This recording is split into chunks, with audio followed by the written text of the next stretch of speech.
she wants that position. She's got built-in palliative care for the rest of Joe's life. She doesn't have to take care of him. She's got nurses that'll handle him forever.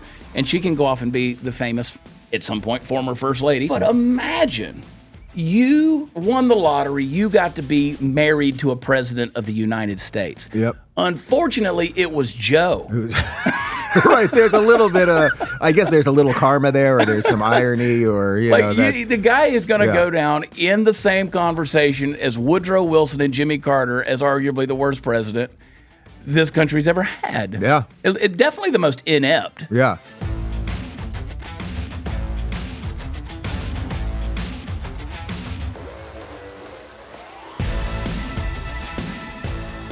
Hey guys, welcome to another episode of the Chad Prather Show. You know where you are, you know why you're here, and I appreciate that. Ratings, reviews, always appreciated where podcasts are offered 5 stars. That's what we deserve. Then you can say whatever you want to say in the review, but please do it. And share this episode with your family and your friends. Joining me today, the very busy, the illustrious, the famous, and always shining even brighter every day, Dave Rubin, the host of the Rubin Report. How are you? Chad, it's good to see you, my man. I just flew in from Los Angeles. L.A. I am welcomed now back into America after being in communist Cali for a couple days. It really was nice to land in Dallas, which is just so clean and big and American flags everywhere. Yeah. I haven't seen a homeless person yet or a drug encampment. Yeah. You know, I'll go looking here for I am with you. We can find some later, I'm sure. But they're out there. Yeah. They're out there. No, I shot you a message. You're always so gracious, man, because you are. I don't know that people can really wrap their heads around how busy a guy like you consistently is. You're good about taking a little time off, and you take the social media sabbatical or whatever. About 2.5 weeks, I dip out for a month. Yeah, so smart. I wish I could do that. Yeah. I haven't done that in 11 years. And how long did you do 11 years ago? I did a month. I'm telling you, Chad, do it again. You just find a way. You just find a way. I know you're busy too, but it is worth it. And you know how many people, I don't have to tell you, and we could name names, but maybe we'll name names, but probably not. But you know how many people in our biz, in the political talk biz, go bananas over the years. They start getting crazier and crazier. I feel it. The pressures of clicks and views and fame and all of the stuff starts making people crazy. And I really think that one thing, maybe more than any of the other things that I've done to try to fix my life or whatever, the month off in August where I reset, this will be my 8th year doing it, just to get away, let the brain kind of decompress, let the mind, the spirit, the whole thing. I think it's one of the things that has allowed me to be a good broadcaster still and not go crazy the way a lot of these guys have. We poison ourselves. Yeah. Oh, yeah. It's an addiction. Yeah. It is for me. I mean, of course but you do fall into the trap of the clicks and the likes and all the stuff. It's a battle. It's a battle. There's always ways you can get more clicks. There's always ways you can create more outrage. There's always ways you can make people angrier at each other. And I mean, just look at the chaos that I'm sure we're going to talk about over the next hour that's happening right now. I mean, it's insane, right? Like this country is in a really weird spot with a president that everyone knows is basically incapacitated. That's a problem. And another guy that could end up in jail. Like there's a lot of shit happening right now. And if you're in that game every day, you know, because the other thing is politics is so nuts and it's such a show at this point, like a crazy, you know, you're tuning into a crazy show every day that if you're trying to make it seem logical or reasonable or something else, that could make you crazy because it's not. You're trying to apply reason and logic to a thing that reason and logic don't really stick. It doesn't to. merge. It's like 2 Velcro pieces that are the same. It's just not going to work, you know? It's a good way to put that. Yeah. You moved from Southern California a couple of years ago. You went to Florida. Yeah. Life-changing. Almost moved here. Almost. Yeah, I think I even said, come on, man, we'll make you welcome. One of my good childhood buddies lives here, and obviously the Blaze guys are here, and Glenn, and I had some conversations about it. I looked at a couple houses. I really do love it here. Really do love it. But Miami, I actually have some family. My parents are part-time in Florida. My sister's there. And I just felt that it just kind of worked a little bit more, but I really do love it here, and it just coin could have flipped the other way, and it would have been here. You wrote the last 2 books were "Don't Burn This Book" and "Don't Burn This Country." Yeah, both of them very profound and insightful, and I appreciate your work on those. And I appreciate you opening for me here in Dallas. Glenn bailed on you. Yeah. Beck's good at that kind of deal. I can say that. You might not want to. Glenn's good at getting busy with other things. I can't remember what it was, but you guys had reached out to me, and I came out and I know for a fact, unless he was a hell of an actor and he's been in Hollywood entertainment for a while, that he did lose his voice that day. He lost his voice. He left me a message, and it was like, he would have been there for you. Glenn, he might not have shown up for my deal, but he would have been there for you, Dave. No, but you crushed it. It was a great night. I had a good time. That was at your book release. You did the little city tour. That was really a cool thing you did. And I'll never forget in the green room, I was like, did you fly in here private? And you're like, we really don't have it like that. That's not the way we do things. Hey, guys, you ever sat in that dentist chair and thought, man, I really should have taken care of my teeth better when I was younger? Or maybe you're getting a little bit older like we all are, and you say, I should have paid attention to my nutrition when I was a kid. Well, better health today and when it matters most is built off of a foundation of the past, and that's why I love to take Field of Greens. Field of Greens it's not like any fruit and vegetable or any other green product. Field of Greens isn't some watered down bunch of extracts thrown together. It's an organic superfood. You've heard me talk about it in the past, and I've used it for years. It's whole fruits and vegetables. Each fruit and vegetable is selected by doctors to support vital body functions like your heart and your liver and your kidneys, your metabolism, and even your immune system. And we all know how important that is these days. Only Field of Greens is backed by a better health promise. Here's what it is. The next time you go to your doctor for a checkup, he's going to notice an improvement in your health if you're taking Field of Greens. Guess what? If he doesn't, you'll get your money back. That's right. Don't look back and say that you should have paid attention to nutrition when you were a kid. Field of Greens is a key to better health today when it matters most. I want you to do this for yourself. I'm going to get you started with 15% off and free shipping if you go to fieldofgreens.com and use promo code CHAD. I spell it Chad. That's promo code Chad, fieldofgreens.com. But, to look at what you're doing, now, I'm assuming, because I was looking at your Instagram, it popped up earlier. They must have known that I was talking about you or knew you were coming because your Instagram popped up today. Were you were doing a couple of things in L.A. Were you with Carolla? I was with Carolla. Adam Carolla? I was with Dr. Drew. Yeah. I had a great dinner with, the one thing that I miss about L.A., and I don't miss anything really in terms of the life, the lifestyle there, any of that. The one thing I miss is I had a good crew of people. So we had a dinner. I grabbed whoever I could get that's still there, and a lot of people left, obviously. But I had a great dinner the other night it was Carolla and Drew, Dr. Drew, and Larry Elder. David Sachs from the All In podcast, who's the big PayPal Mafia guy. He's fantastic. And Sage Steele, who I've recently become close with. She doesn't live in L.A., but she shoots her show out of there, so she's there, and she's really awesome. I love her. Michael Shermer from Skeptic Magazine, and Dennis Prager. Dennis Prager, of course. Thanks, And it was just a great, just had a nice private room and just talked about the whole damn thing. And it was you hobnob with some good people. It's a good crew. It's a good crew. I did. Adam Carolla had me on his show twice in the past. He couldn't have cared less that I was there, but it's. I don't know if he's still. He's not the most emotional guy. No, he's not. He's very deadpan in regards to that. I had a blast with him. He's so insightful and funny, and I think he's really come out strong, especially in his opinions of Gavin Newsom and what he saw happen in California specifically with COVID and the different things. And so I love that guy, but that's back when he was doing like 8 podcasts, and he was doing that show, and then there was the car show and the building show, and he had a thing with, I think, Drew, and he had a deal with and he's got Mark his Gallegos, man wine and his all this stuff. Man other stuff and stuff. And he's a hobbyist that talks about it on camera. Yeah. Have you seen his car collection? I mean, that guy, he's got the craziest car collection, certainly that I've ever seen. Yeah, but I love it when I see these guys, and this is what I wanted to talk to you about to begin with, and we'll see where it goes from there. I want to talk to you about celebrities because you've been around a lot of them, and you're exposed to a lot of them. Like you've done. Are you doing Bill Maher again? I did. I was at his house last night. So Club Random is literally a club that's at his house.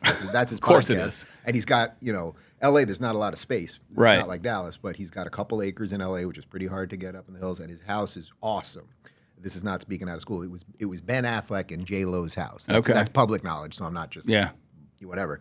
But he's got all these different structures, and he has one house there it's his party house with the bar and all the stuff. And he's got an awesome basketball court. And so we went there yesterday.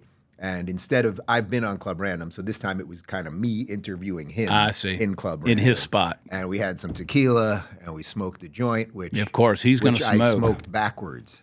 I'm a little, I'm like pulling on this thing, and I'm like I don't smoke that much anymore, but I was like, I don't, maybe I'm just, this thing's too tight. And then he looks at me and he's like, you idiot.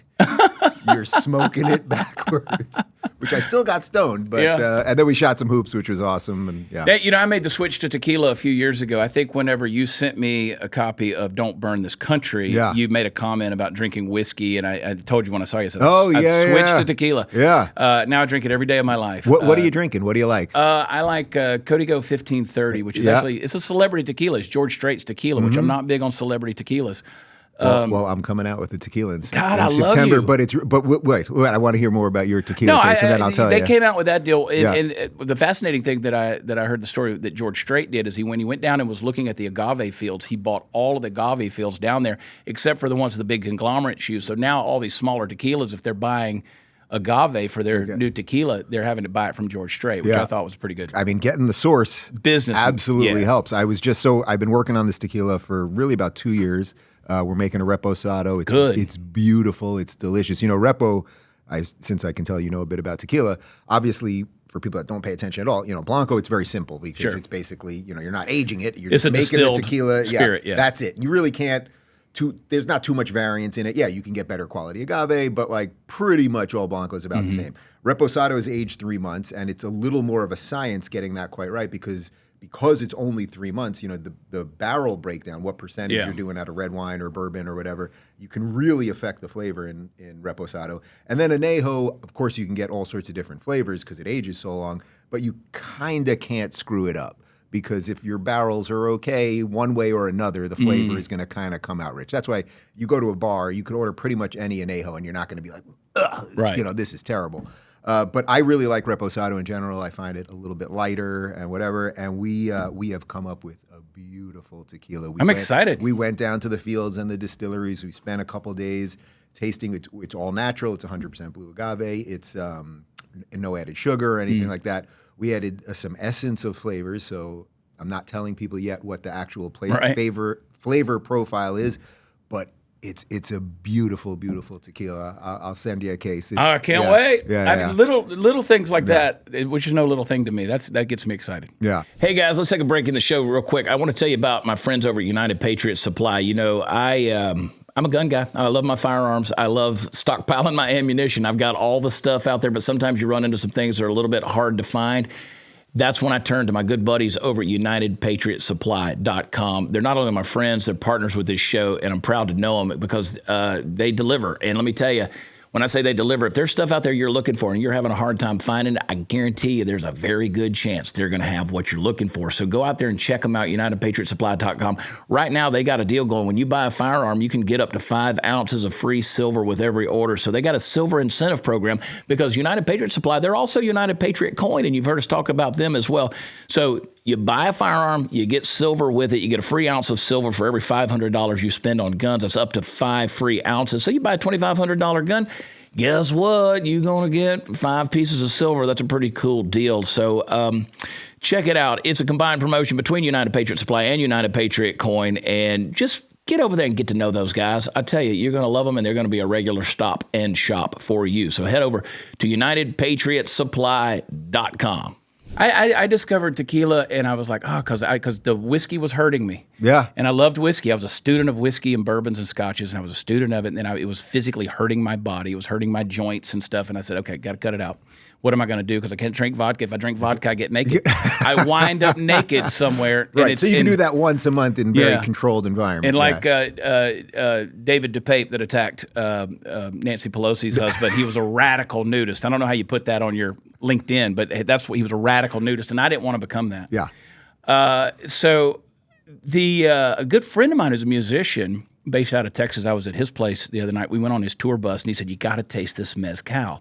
I've never been a huge mezcal person, but he said, there's no celebrity mezcals. He goes, I'm thinking of starting one. You want to do it with me? And I was like, No, like no, you just don't want to do it. Maybe I don't know. I don't know that mezcal's my thing. Yeah, tequila's my thing. I love tequila. Mezcal's really hot right now. Yeah. Like that's the thing in the industry because when I started this process, everybody was kind of like, tequila is slowing down a little bit right now because it's been so hot for the last couple of years because it's actually for the same reasons that you just laid out there. A lot of the bourbon whiskey guys have been getting off that and moving to tequila.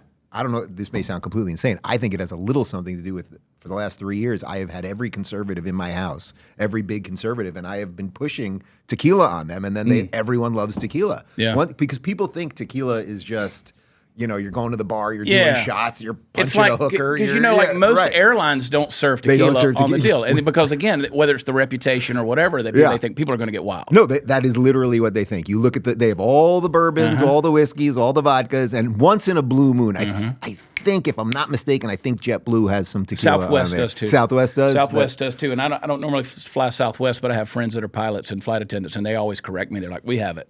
That seems funny to me that Southwest. Doesn't it? Something, There's something about that. Yeah. But no, and I don't know if it's I call mezcal sort of the absinthe of tequila. Like it's like, okay, you're going to another level. A little too smoky for me in most cases. I like it. I had a little bit of it the other night, and it was strong.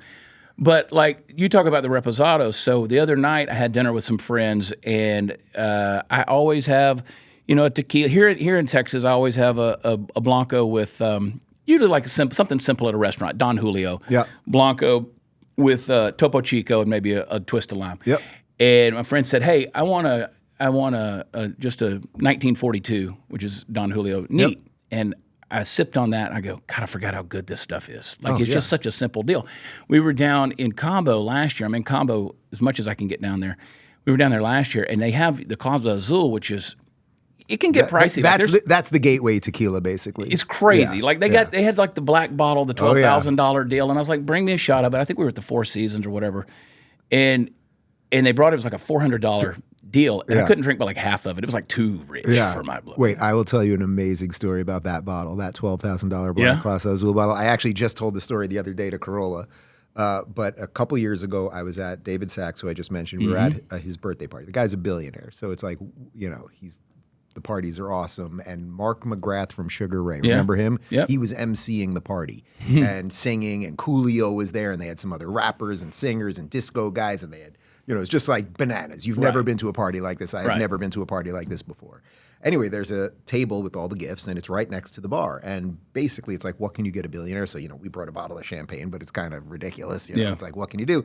But then there's the bottle, the black bottle, the $12,000, I think it's the Ultra, right? And it's sitting there, and it's right next to the bar. And then it's late in the evening, and everyone's had a lot of drinks. And McGrath, by the way, it's sort of like kind of feels like a silly-ish gig. You're doing a party for a billionaire. But he was great. He didn't phone it in. He still sings himself. He had a lot of self-deprecating jokes. I was totally impressed by the guy. Anyway, I'm standing right next to him at the bar, and he sees me looking at the bottle, and he's like, "What's that?" And I was like, "Oh, it's this tequila. It's this great, Casa Azul, blah, blah, blah." And I don't think he was either drunk, or I don't think he realized that was the gift table. He grabs the bottle. He opens it up. The bartender was distracted. He took a glass, I kid you not, like a tumbler like this. Come on. Filled it up with ice, poured a full thing. So he probably poured about $1,400 worth of tequila. He goes, and I'm just like staring at him like, and I've never even had that tequila, and I love it, right? I love tequila, so I've never even had it, but I wasn't going to open up the guy's freaking gift. He takes one sip of it. He's like, I don't really like tequila. You want this? And I drank the rest of it. I drank probably 14. Did you like it? Did you like it? Great. It's great. The thing, Casa Azul, which now that I know more about tequila, it's not the best made tequila. And they add sugar, and obviously the flavors are a little over the top. But the reason I love it is, well, first off, it just does taste good. I mean, I was out last night, I had it. So I'm not saying it's not good. Sure. Now knowing everything I know about tequila. But it's the beautiful gateway thing to get people to like tequila, because it's just so warm and flavorful. Easy. and all of that. Yeah. Have you had the anejo? So the repo is the blue and white one. The anejo is spectacular. It's good. Yeah. That particular night at that hotel, it was the restaurant that's carved into the side of the cliff there in Cabo, and we were having this stuff, and I was already, you know how it is. You've had a long day. You've been at the beach. You've been around. You've been drinking all day. And it's like, I'm going to try this. I already was feeling a little tired, so I don't know that I gave that a fair shake that time, but I drank like half of it. My girlfriend at the time, she was like, "You're only going to drink." That's what I was going to say. Yeah. Like, what? And I was like, I really can't. If you, I hope you gave it to somebody. Like, Did you let the busboy drink it? I gave it to somebody, but I was like, the guy out there who was taking care of the cabs and stuff, I was like, "Here, drink this." I was like, if I finish this, I'm going to throw up off the side of this cliff in the middle of dinner. In today's economic climate, many of us find ourselves facing the challenge of managing our monthly expenses, and high credit card interest rates can trap you in a cycle of debt with balances that persist month after month. Paying only the minimum each month means it could take you years to become debt-free, if ever. And what I want you to do is reach out to American Financing. They're a trusted partner in helping people achieve financial freedom. So if you're a homeowner, they can tap into your home's equity and help you eliminate high-interest credit card debt. On average, their customers are saving about $854 a month, which is the equivalent to receiving a $10,000 annual raise. You could all use that along with me. Now, the process is straightforward and it's quick. You could close your loan in as little as 10 days, and by acting today, you might not have to pay your next mortgage payment. So it costs nothing to see how much you can save. This opportunity to regain control of your finances is too significant to ignore, so call them. 888-675-4090. That's 888-675-4090, or visit AmericanFinancing.net. NMLS 182334, NMLSConsumerAccess.org. When you get around these folks because you have for a long time, you get around these folks, and I think back, like, okay, this at the time of this taping, this just happened, where George Clooney came out and said, "Yeah, we would raise $28 million for Joe Biden 2 weeks ago, but he's a senile old man and he's not the guy." Right.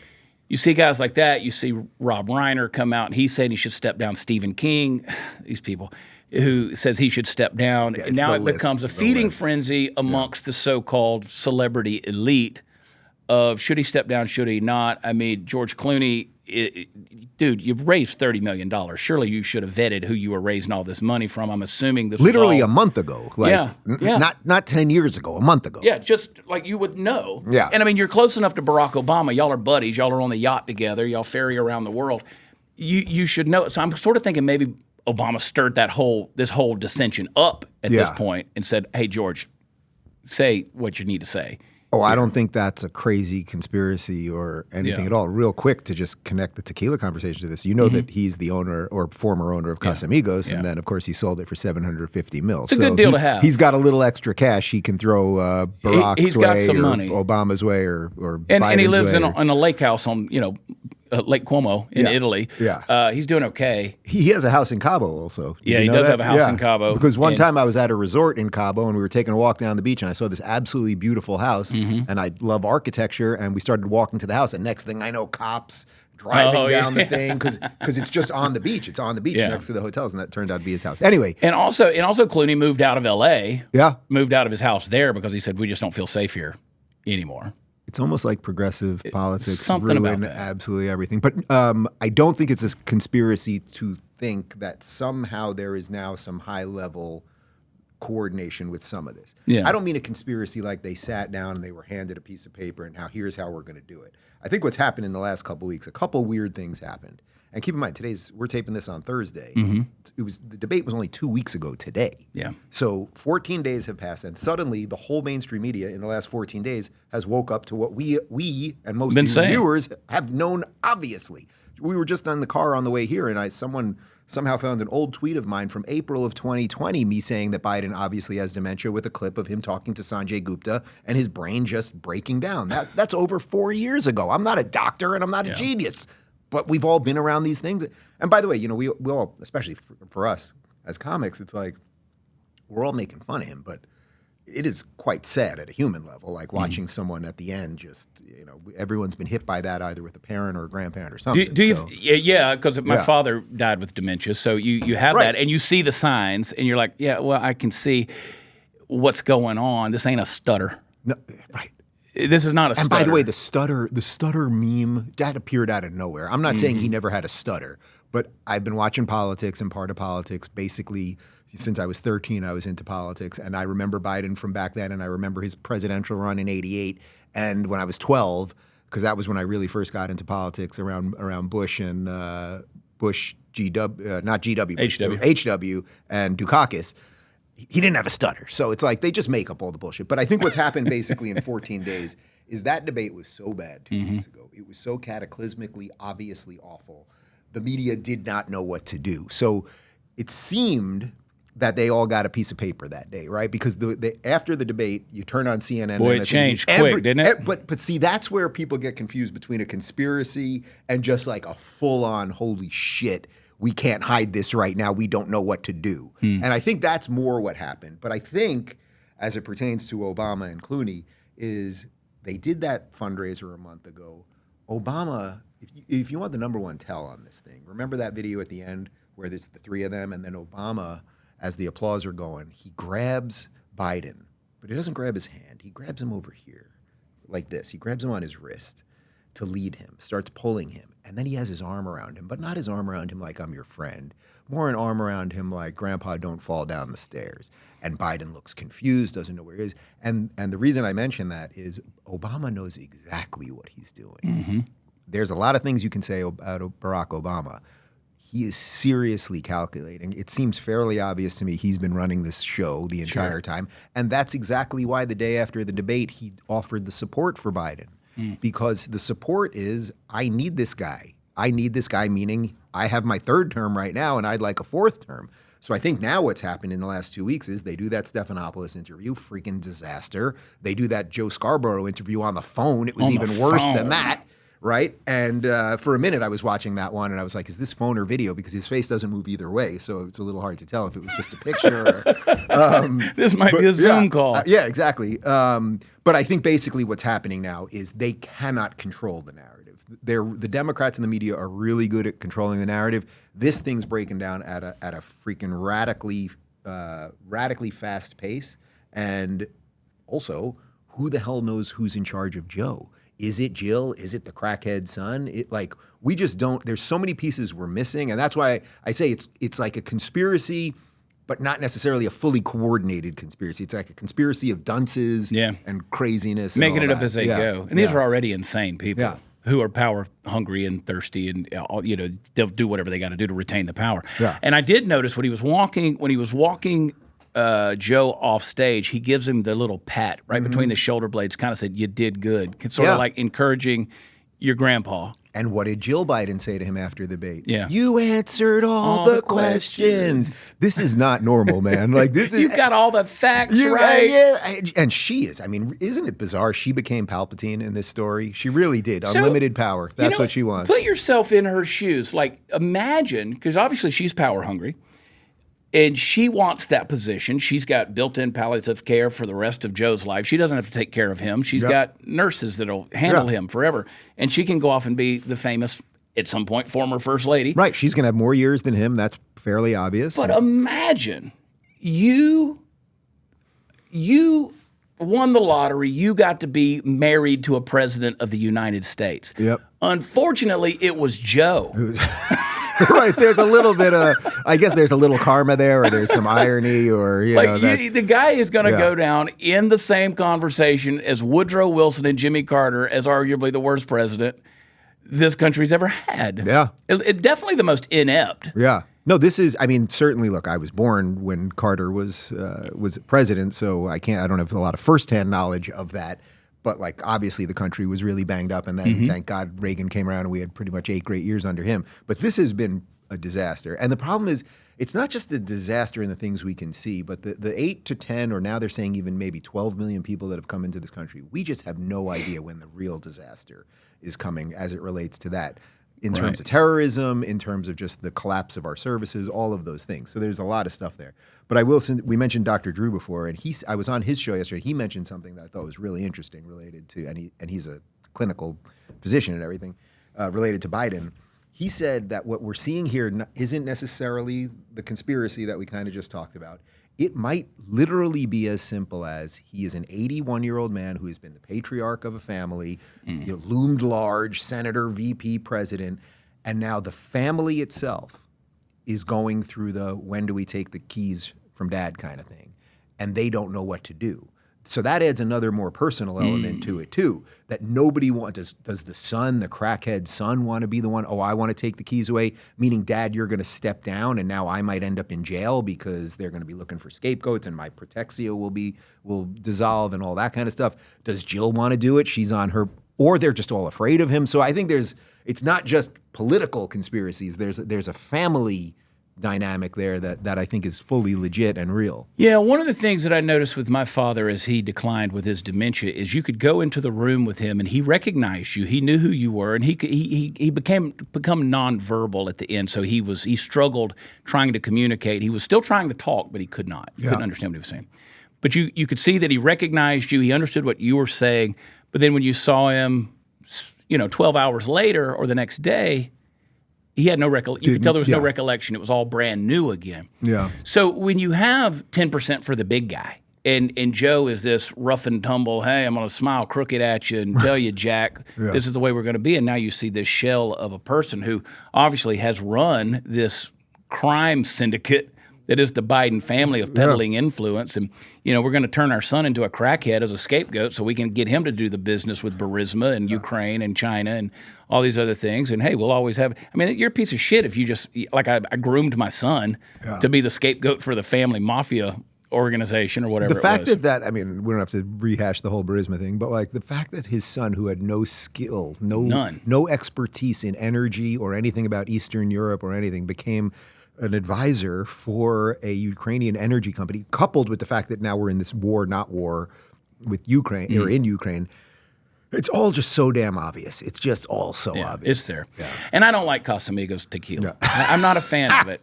No, it's not that good. Thank you for bringing that around. Like I'll eat it. I'll drink it. I say eat it. I'll drink it. I don't like the approach. I don't like what it smells like. I don't like the nose of it.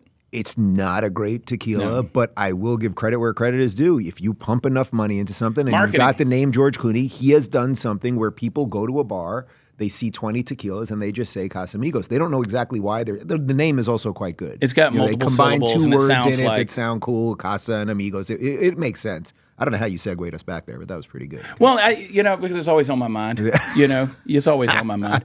But yeah, it's not a great tequila. And not only that is when you go sit down somewhere, the first thing that they recommend is I say, I would like to have a tequila in Topo, and they're like, you want Casamigos? And I'm like, no, I don't. Yeah. Like, I would much rather have a Don Julio, because one, I'm not going to waste a good Blanco tequila in Topo Chico.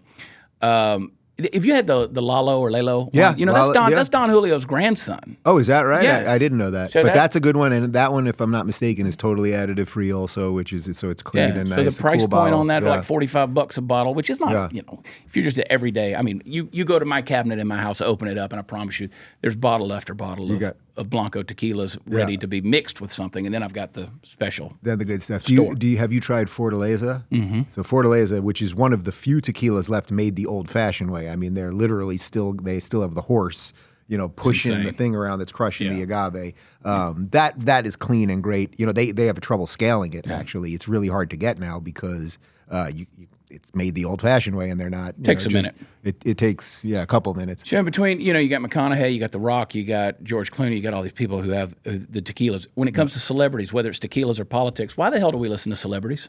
We shouldn't, and I know that that's kind of ironic at some level. You're like, why should you listen to a pundit? I mean, there's, Look, I always tell people, if you're watching my show, what I'm trying to do is I'm trying to take the chaos of the day and distill it down to you, hopefully in a fun way. Like when we do my daily show after an hour, when that camera goes off, I always say to my guys, like if the show was funny today, if there was just something weird and wacky and I was able to do that part of me, to me, that's great because there's a million people you could listen to politics about. Politics is making everybody crazy and everything else. And the fact that celebrities now have, look, as a comic, you must have taken an acting class in your day, right? Yeah, as a comic, right? Yeah. Like, is there anything worse than an actor? Right. Comics are all kind of weird and neurotic and whatever. They have their own issues for sure. But usually someone goes into stand-up because there's something in their head that they're trying to get out. It's right? therapy for them. There's something there and they're trying, and you better be funny, otherwise they'll kill you. So like that's the way to do it, right? So you can sort of understand the basic psychology of a comedian. The actors, for the little time that I took acting classes, or I've been around enough actors, a lot of my comic friends ultimately became actors. Actors just want to be famous. There's very few people that want to be Shakespearean actors because they want to, you know what I mean? Because they're really trying to like transcend. Not a lot of Kenneth Branaghs out there. Right. No. He would be one that I would include in that. And of course, there are others, and Marlon Brando and whatever. But most of the people, they just want to be famous, and then they get caught in this thing of just saying whatever the system wants. Because if you think, in essence, if you give the system what it wants, the system will give you more of what you want, which is attention and ultimately money and everything else. So that one is actually not that complicated in that sense. It's just a damn shame that we haven't had more celebrities just stand up for what's right over the last couple of years. And I know they're there. Well, the ones that are quiet are. That's their way of saying it. So right? with your travels, with your rubbing elbows, with the people that you've been around, for the last, 25 years, surely you have come across plenty of guys who, in the privacy of a home party somewhere at a billionaire's place, where they go, yeah, Biden, man, they're pieces of shit. Yeah. But they're not going to say that on public record. Yeah. What's the temperature with that? I mean, like, for instance, I was just having this conversation with a friend yesterday about Mark Cuban. I said, Mark Cuban sells the Mavs, and then the owner of the Dallas Mavericks gives, millions of dollars to the Trump campaign, which I thought, well, that's kind of a punch in the nuts for Mark Cuban. And I go, the thing about Mark Cuban is he seems like a reasonably nice and decent person, but then he pops off with dumb shit, like saying, I have no respect for somebody that wants to deny climate change. Or his DEI stuff, it's so bananas stupid. And I'm like, dude, if you see through past the curtain to see what Oz really looks like, obviously, you're playing the game because you got to do the thing to stay a part of the club. Of course. And I assure you, Chad, Mark Cuban already in his lifetime has put out more carbon CO2 emissions on his. I think he has 3 planes than you and I will ever put out ever. I've been on 3 private flights. You mentioned that before. Took one. The first one I ever went on was when we moved from LA to Miami. My friend lent me his plane because I didn't want to put my dog under. I was on one there. I took one up to Tallahassee with Jordan Peterson once, and I think maybe I was on one other flight. So, and by the way, I think it's great. And I always tell Phoenix here, my producer, I want to get the one thing that I don't have that I want is we could all have more wealth or more shit. I have all the stuff I want. It's fine. Yeah. But I really want to start flying private. That's the thing. Really more because commercial flying has become absolutely horrible. It's insane. I have a family now. The idea of bringing kids into that freaking chaos with the cancellations and everything else. So that is the one thing I want, and I have no shame about that. And it's good to have aspiration to you know what? Let's bump fists like the Wonder Twins and agree on that. But we could split a plane, maybe. You'll use it more than me. Yeah, Houston's a good area to keep a plane because it's middle of the country. I fly every week, and I get sick and I swear every week I'm done with commercial. Fine. The DEI bullshit, the maintenance issues, everything's late. United, which is a hub for. Is hubbed in Houston, one of the worst airlines out there. Anyway, we could go off on that. But I look at these guys who continually think, and I guess people are listening. I mean, I guess people are listening to the Rob Reiners. It's hard to tell. It's hard to tell. Like, I mean, these guys are like Mark Hamill. I mean, did they just say, "Hey, Mark Hamill, you were a shitty actor. You made a kid's fairy tale, and you were relevant in the early '80s. They brought you back. They trotted you out as some decrepit Luke Skywalker. Yeah. You're a shitty actor. Shitty actor. I mean, horrible. I mean, not even good in real life playing Mark Hamill. Yeah." And it's like we're going to make you relevant and just really pump up or just be anti-Trump. It's funny. I tweeted at Mark Hamill like 2 weeks ago. These people, I try not to get into too many of these things, but it was just another one of his Trump is psycho things. And I just tweeted at him and I wrote, Mark, you ruined Star Wars more than Disney. Because it's just ruined everything. And you're right, he's not a good actor. He was horrible in the new ones. Like, he does not know how to emote properly. I don't know what that is. Like, dude. And also, I guess the silver lining would be like, is there anyone out there who honestly is like, my God, Rob Reiner really does hate Trump. I'm not voting for Trump. Yeah. Like, I don't know that person actually exists. But it's, you're going to get your clicks and you're going to get your likes and all of that stuff. But yes, it would be nice if we had more, let's say, on our side. But that being said, something interesting is happening. There's a lot more athletes suddenly supporting Trump. Obviously, what's going on the UFC side of things. We've seen also that once you go woke, even in sports, of course, which should be the meritocracy of all meritocracy, right? That's the whole point. You go to play basketball somewhere. Nobody's looking at skin color and race and anything else. You're going, can you play? If you're black and you can't play, then I don't want you on my team. And if you're white and you can, it has nothing to do with skin color. But look what's happened to ESPN since going woke. It's an absolute joke. It's a joke. So Dead in the water. Look at the things that are anti-woke in sports, Barstool Sports and Outkick by Clay Travis. Like those are the things that are blowing up. So there's proof in the pudding. And whether enough celebrities will ever come around so that we'll all feel that it's a 50-50 parity, probably doesn't matter that much. And at the end of the day, whether they do or not, it shouldn't matter. Yeah. You know, in which I want to bring up another thing before we get to that, just as a side note. I was at Mar-a-Lago. The audience has heard me say this because I was so impressed with Trump. I was at Mar-a-Lago a month before last. I was down there for Kerry Lake's deal. It was me, Jim Brewer, and Roseanne Barr. And we both said a few things, made some people laugh, tried to. And at dinner that night, Trump walks up to me and he calls me by name, Chad. Ah, nice. And shakes my hand. Yeah. I had not seen the man in 3, almost 4 years. I really don't know the man. Yeah. But the fact that he called me by name, he had not been a part of the event. Yeah. He just had come out to dinner. I was like, Joe Biden couldn't do that. No, but that's And it shocked me that he did that. No, that's the magic of Trump. That's the magic of Trump. Wild. It doesn't shock me hearing you say that because that is Trump. He is that thing. That's the beauty of what he's been able to create for all the chaos around him and all the crazy things that he says. From the times that I've met him, one time at Mar-a-Lago, I had a great chat with him. I was having dinner with Junior and Kimberly after a Turning Point event in that little real private room in Mar-a-Lago. So only about 10 tables. And he brought us right over when this was the week he was being impeached the first time. So remember, it was right before Christmas, whatever year that was. Yeah. And so you would think that Trump would have been free. You know, the media, the walls are closing in. That's what everyone kept saying. Yeah. I'm looking at him. He's sitting, maybe 8 feet away from me, but kind of behind me. And I keep looking back there. He's sitting there. He has no tie on, which you never see him without a tie. That I thought was interesting because he kind of looked mafioso style. It was late night, so his hair was like a little lower and kind of flatter. And he was laughing and having a freaking ball in the middle of impeachment. There's no pressure. And then Junior introduced us, and he immediately couldn't have been happier. And like the guy, that is the magic of Trump. That is the magic of Trump. So him knowing you and like not forgetting your name or anything like that doesn't surprise me. My first thought was, oh God, I've done something to piss him off. He's probably pissed at me now because I was a DeSantis guy in the primaries, but I'm obviously voting for him. I'm obviously supporting him. And he lets that shit go, obviously. He does. Yeah. He does. Yeah. You just did the thing, and I thought it was fabulous what you did with Chris Cuomo.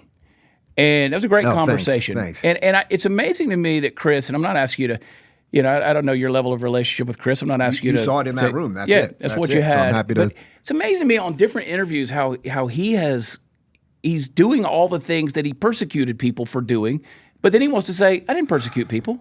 Yeah.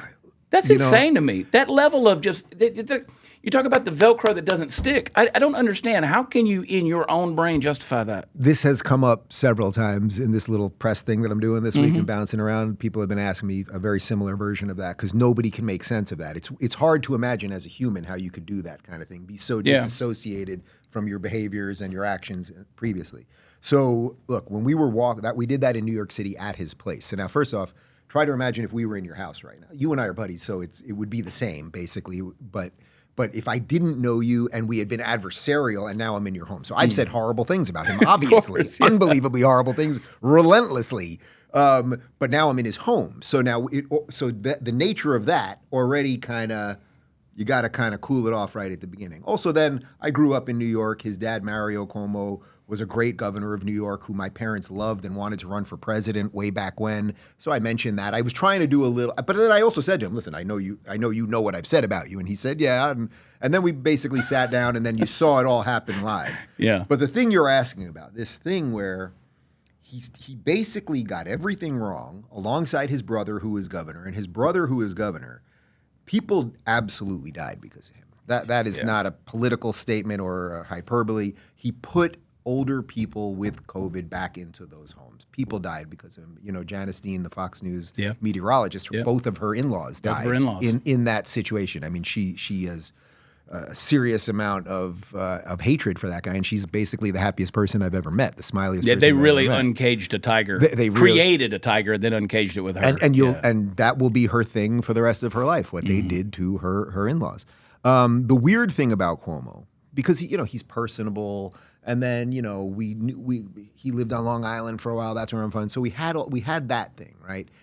The weird thing about him is that he seems to have no remorse, really. He's a little bit like, he's like, we didn't really know, so we just kind of said things. But that's not right, because I didn't know either. But why is it that I wasn't on air every day, and I was on air every day of COVID? Why isn't I on air every day going, get vaxxed and socially distance 6 feet? And why is it that I didn't force my employees to stick a needle with an experimental medication into their arm? How is it that I largely got COVID right starting on day 15? It was 2 weeks to stop the spread. And on day 15, I was like, okay, I've had just about enough of this. You go watch the videos that you can see. And the more they kept pushing, the more I started pushing against it. And I also always felt it was basic logic. You're telling me I can walk into a restaurant with the mask, sit down, I can take the mask off, the waiter has to, all the bullshit. None of it made sense. So, and I'm not saying I'm a genius. That's the point. I just didn't lose my freaking mind. And he was one of the people that pushed all of the awfulness. And Maddow has a special place in hell for this, and all of these people. The problem is nobody pays the price. He's on a very short list of people that have paid some price and that he doesn't have a job there anymore. Right. But I don't know that that's really because of COVID. I think it was largely that CNN has just been crumbling and crumbling because of the multitude of lies over the years. And a couple people were going to pay the price for that. So him and Lemon and Stelter. Although you see they've brought back Stelter, which is fucking hilarious. Weird. Like they were like the worst of the worst. They fire the worst guy who was hosting a show called Reliable Sources, which I always said all they have to do is call his unreliable sources and then he's the perfect You got a host. show. It's a satire. So they fire him. And then you know what he did? You know what his gig was for the last 2 years? He was a professor of media at Harvard. At Harvard. And now they've brought him back. It's like, is there no other potato-shaped person you can put on here to... Well, and it's weird because especially with the changes that apparently are happening at CNN, just post-debate. Yeah. I mean, look at. I mean, these guys have become ruthless towards Joe Biden. Well, that goes to that sort of, is there a conspiracy or not a conspiracy thing? Yeah. Like, what are they doing right now? Maybe, I mean, in the most cynical way, maybe they really do want Trump back because they know that's good for ratings. Very good. Like maybe it's as simple as that. Yeah. I mean, you look at Jake Tapper, who once upon a time I think Jake Tapper was a fair journalist. Yeah. Then he wasn't. He's the most confusing one of all of them because that's exactly what people say about him, and you see it. He gets certain things right, and he seems measured and decent, and then the next day he'll say very fine people on both sides again, as if it was real. Right. Or the fact that happened even at the debate. The fact that Biden was able to come up with the phrase "very fine people," so I'll give Biden credit. Somewhere in the recesses, he choked out the line, and then. All Jake Tapper had to do was say, Mr. President, that has been refuted many times. The next sentence that came out of Donald Trump's mouth was, I'm not talking about the white nationalists or the neo-Nazis who should be condemned entirely. It's like, he knows that already, but Jake Tapper will not do that. You know, Jake Tapper also will not have RFK on his show. He said his ideas are too crazy, so I'm not. It's like, RFK, if RFK was the Democratic nominee right now, we'd have a real race going. Yep. So, again, it's what you're in service to the machine to some extent. So I saw this dates this episode a little bit in terms of when it comes out. So we'll see how good of a prognosticator both of us are on these things. But I saw Kayleigh McEnany on her little clip today saying that they are now polling. There's reports that there's polling to see how Kamala Harris would do, and apparently she is polling at 49% versus Donald Trump's 49.6%. I have a hard time believing, that could be. But Chad, we've been doing this thing long enough, you and I, that the system, the house always wins. The system always wins. Meet the new boss, same as the old boss. Like, they will, if they push him out, if somehow he gets pushed out, which I believe will happen, they can. Really? You think he will? It's just too obvious. Mm-hmm. This one is too obvious. If it was 90% obvious, I'd say they could continue it. I don't see how you can. On top of the fact that he could just drop dead, right? I mean, it could happen. He could just fall up the stairs. Most people fall down the stairs. He falls up the stairs. But the guy could break a hip. You know, anything's possible here. But you know that the system always figures out a way to stay ahead. That's how it works. I don't know what that is. I don't know what mystical power that is. I don't know what the order to things that is. But I guarantee you that the second he's out, and at least for a period, it will have to be Kamala. Maybe they can figure out something at the convention to move her or something else or cut some deal. But you will watch the entire system suddenly. It'll be done with Biden, and then the new story will be out there, and it will be black female woman here to slay orange Hitler. Will save democracy, and she'll be on every show, and they'll somehow make her seem a little brighter, and maybe she brings in the devil himself, Gavin Newsom, as number 2. I don't know what it is, but we will just be sitting there, and the Band-Aid will be ripped, and we're going to be like, oh, shit. Because they will have because the other thing that's interesting is that the last 2 weeks, it is the first time in God knows how long that Trump is not the lead story of everything. It's Biden now, right? It's Biden now. But they can't have the lead story of everything being Biden's breaking down forever. So there's a lot of pressures here that need to be worked out. And somebody in the Trump camp was smart enough to say, hey, go play golf. He did a great job, by the way. Yeah. Not only he did a great job playing golf for the last 2 weeks and basically laying low until the thing in Florida a couple days ago, but he also did a great job at the debate. That was the best debate I've ever seen him have. He was controlled. He was measured. He let Biden fall. His answer on abortion, which I suspect you probably don't agree with, and I don't fully agree with. Everyone has their own feelings on abortion. It doesn't matter. But the way he explained his thinking as it pertains to abortion and a national ban and what he did with the justices and why even saying that could hurt him electorally because it's not as a conservative position as maybe the base wants. I thought it was the best answer I've ever heard him give on anything. So he right now is measured and controlled. And, if you don't throw out all the names and you rein back some of the craziness, it's like that's the guy we all. It was reasonably statesmanlike. And because I said right after, I said, old Trump would have really gone like a pit bull on a chicken, and he laid back several times on Joe. Well, remember that moment when about 7 minutes in when Biden's brain really blew up very early on, and you see Trump kind of looking over a couple times. And he controls himself. He does. He doesn't do anything. There was one other moment where he said, I don't know what Joe just said, and I don't think he does either. And that was, okay, you went a little bit further there. But for the most part, he was controlled and measured. And I don't think we could possibly ask anything more out of him. I agree. You came from the left, obviously, which I don't even know that you would say that by today's definition of the left. The left that I came from was sane. Sane. I mean, which it wasn't sane, but classical liberal, which is something that, guys like Bill Maher that everybody's going, I can't believe I agree with Bill Maher. And it's like, well, have you listened to Bill Maher? I know that you've kind of listened to the snapshots of things he said in the past. And no, he's not a Trump guy, never will be. But common sense liberalism is long gone.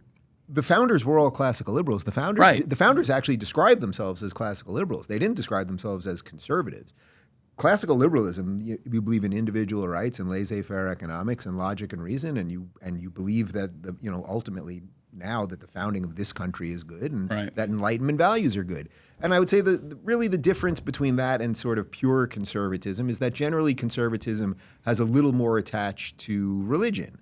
So classical liberalism is really purely a political philosophy, where I would say conservatism is a political philosophy with a bit more of a metaphysical attachment to it. Not always, but I just look, the line that I always say on this is defending my liberal values has become a conservative position, and most conservatives of today are saying the same things that classical liberals were saying in the 1980s, and that's the irony. Conservatives.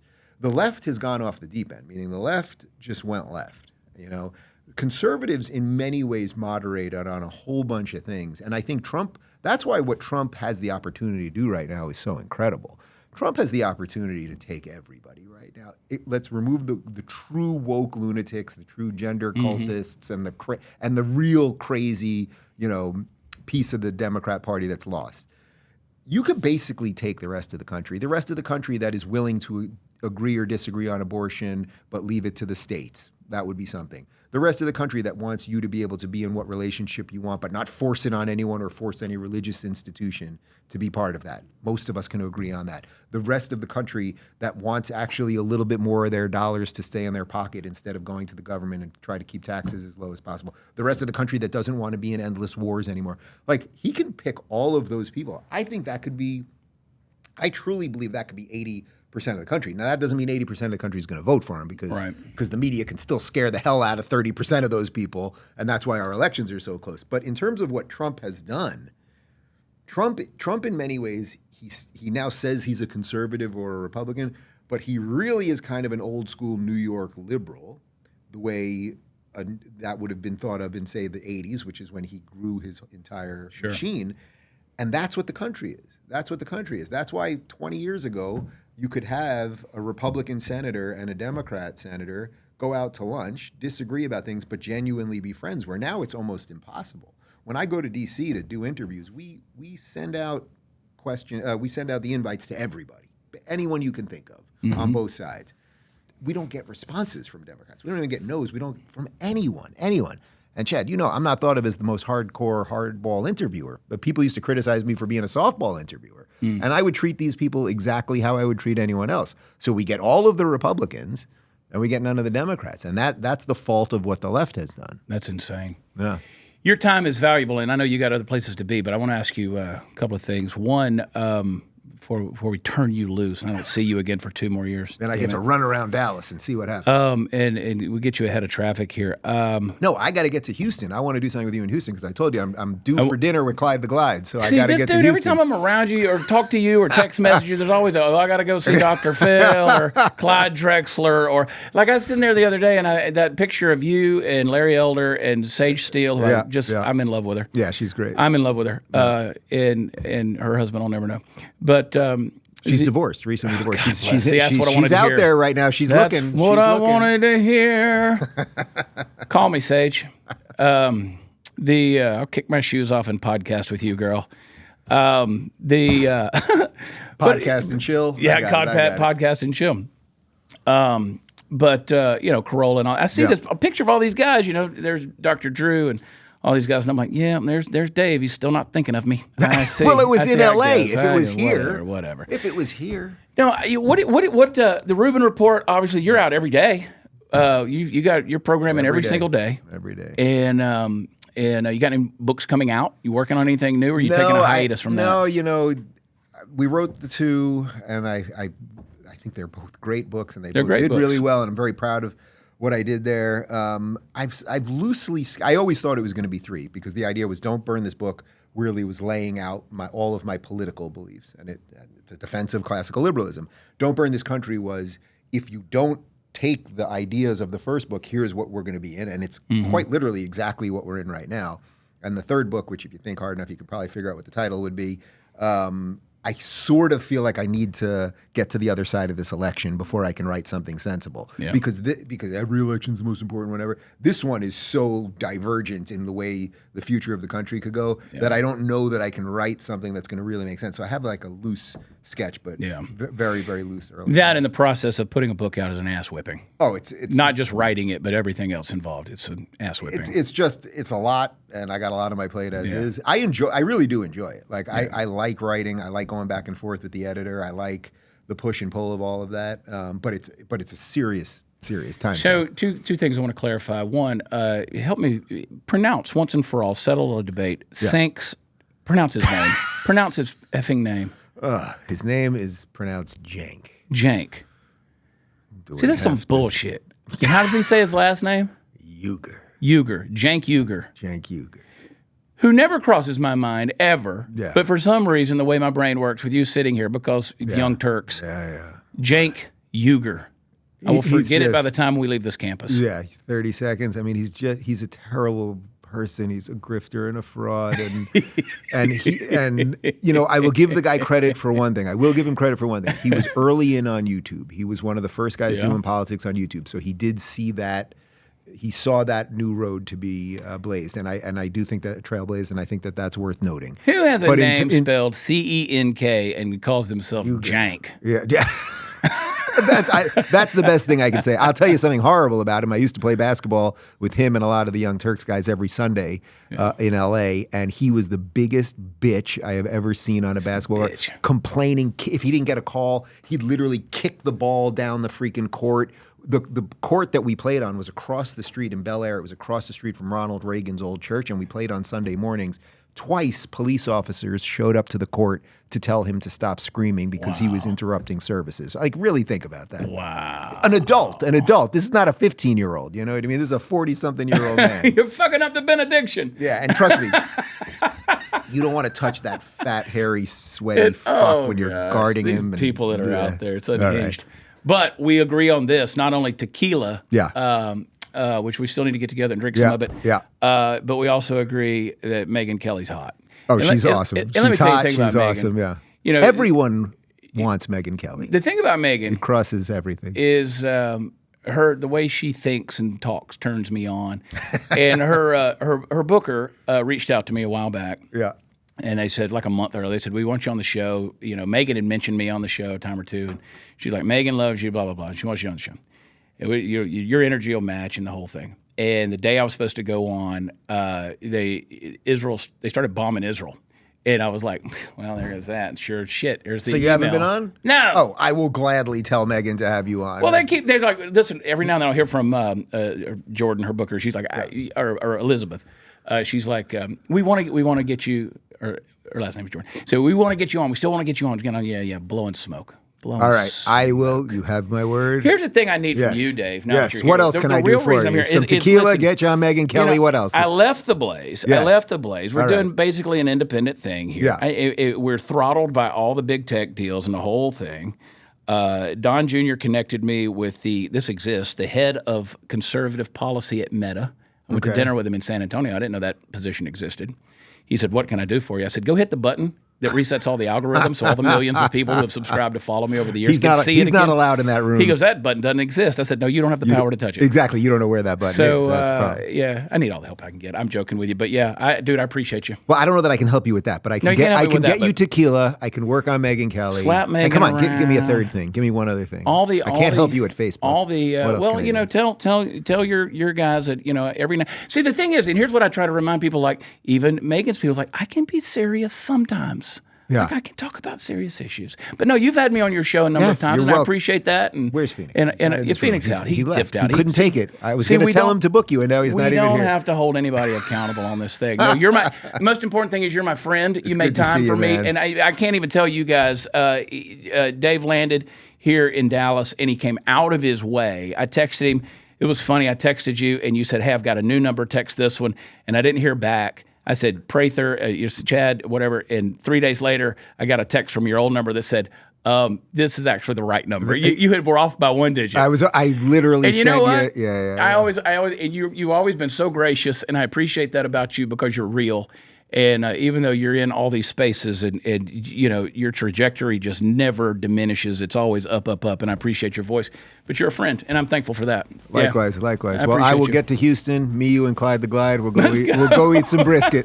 Let's go. Dave Rubin, he is the host of the Rubin Report. You catch him all over the place. Keep up with him and follow his Instagram. You'll see all the things you're being left out of, too. So, anyway, here's to tequila. We don't have any, but cheers, brother. Listen, guys, watchchad.com for all the fun stuff is. You find me out on the road. No filters, no algorithms, just a live stage, me, you, transference of ideas from my brain to yours, and hopefully some laughs along the way.